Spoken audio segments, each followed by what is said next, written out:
સુરતના અડાજણ વિસ્તારમાં 30 વર્ષ જૂના જનકપુરી એપાર્ટમેન્ટનો સ્લેબ અચાનક ધરાશાયી થયો હતો, જેને પગલે સ્થાનિકોના શ્વાસ અદ્ધર થયા હતા। સુરત મહાનગરપાલિકાના પાપી શહેરમાં જર્જરિત ઇમારતો, મકાનો જીવતા બોમ્બ સમાન છે।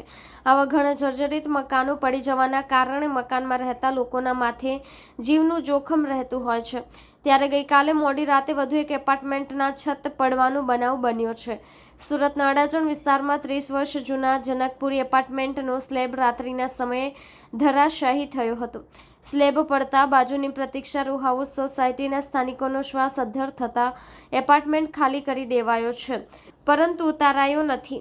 બાજુમાં જ અન્ય એપાર્ટમેન્ટ પણ ખૂબ જ જર્જરિત અવસ્થામાં છે, તેમ છતાં હજુ પણ લોકો વસવાટ કરી રહ્યા છે અને બાજુની સોસાયટીના લોકોએ વારંવાર રજૂઆત કરી છતાં કોઈ નિરાકરણ નહીં આવ્યું।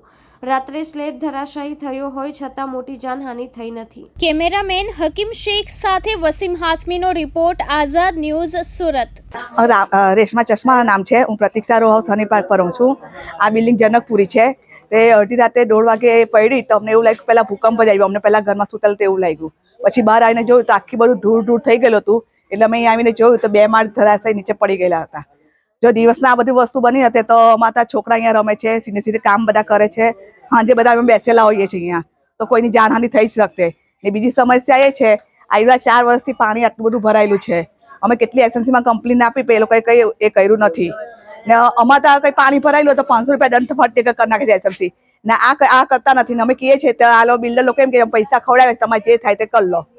અચ્છા, બિલ્ડિંગ કેટલા વર્ષ જૂની છે? 25 વર્ષ જૂની છે ને આ વર્ષથી કઈ 6 મહિના ખાલી કરાવ્યું હશે। હાલમાં કોઈ અત્યારે હાલમાં કોઈ નથી રહેતું, બિલ્ડિંગ ખાલી છે।